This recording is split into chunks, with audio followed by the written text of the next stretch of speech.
వైకుంఠ ఏకాదశి పర్వదినాన్ని పురస్కరించుకుని తిరుపతి జిల్లా చంద్రగిరి మండలం శ్రీనివాసం మంగాపురంలో వెలిసిన శ్రీ కళ్యాణ వెంకటేశ్వర స్వామి ఆలయంలో వేకుజాము నుంచే భక్తులు స్వామివారి దర్శనానికి బారులు తీరారు.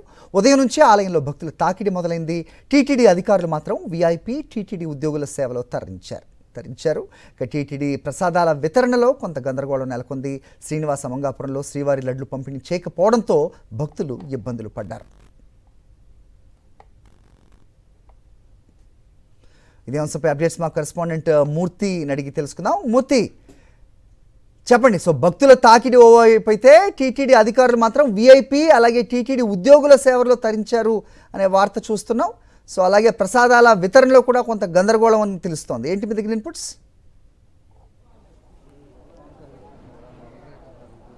హరి, తిరుమల తిరుపతి దేవస్థానం ఏదైతే వైకుంఠ ఏకాదశి పర్వదినాన్ని పురస్కరించుకుని తొలిసారిగా ఆన్లైన్ ద్వారా లక్కీ డిప్ ద్వారా ఎంపికైనటువంటి భక్తులు మాత్రమే తిరుమలకు అనుమతించడంతో టీటీడీ అనుబంధ ఆలయాలైనటువంటి అప్పలాయగుంటలో ఉన్నటువంటి ప్రసన్న వెంకటేశ్వర స్వామి ఆలయం, ఇక్కడ ఉన్నటువంటి చంద్రగిరి మండలంలో ఉన్నటువంటి శ్రీనివాస మంగాపురంలో కళ్యాణ వెంకటేశ్వర స్వామి ఆలయానికి భక్తులు పోటెత్తారు. ప్రస్తుతం మనం చూడొచ్చు, పెద్ద ఎత్తున తెల్లవారుజాము నుంచి కూడా యొక్క కళ్యాణ వెంకటేశ్వర స్వామి ఆలయానికి సుదూర ప్రాంతాల నుంచి వచ్చినటువంటి భక్తులంతా కూడా ఈ యొక్క ప్రాంతానికి వచ్చి గోవింద నామస్మరణ చేస్తూ స్వామివారి దర్శనానికి వెళ్తున్నటువంటి పరిస్థితి ఇక్కడ కనిపిస్తోంది.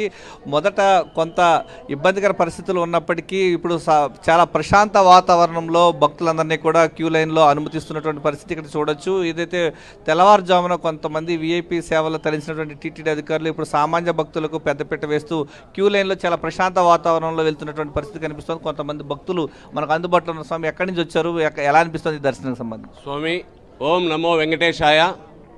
తిరుపతి ఈ యొక్క కలియుగ వెంకటేశ్వర స్వామి తిరుమలలో ఉంటే స్వామివారు మన నారాయణవనంలో పెళ్లి చేసుకొని నాగలాపురంలో ఇటు వచ్చి ఇటు కొద్ది రోజులు ఉన్నారనేసి పురాణాలు చెప్తున్నాయి. ఈ ఒక ఆలయం పవిత్రం, చాలా పవిత్రమైంది. వెంకటేశ్వర స్వామి దర్శనం కాలేదని ఎవరు బాధపడినా శ్రీ కళ్యాణ వెంకటేశ్వర స్వామి దర్శనం చేసుకుంటే పెళ్లి కానీ వాళ్ళకి పెళ్ళిళ్ళు అవుతాయి, వాళ్ళ సమస్యలన్నీ తీరుతాయనేసి పురాణం నుంచి కూడా ప్రతి వారం కూడా మేము శనివారం అయితే వస్తూ ఉంటాము.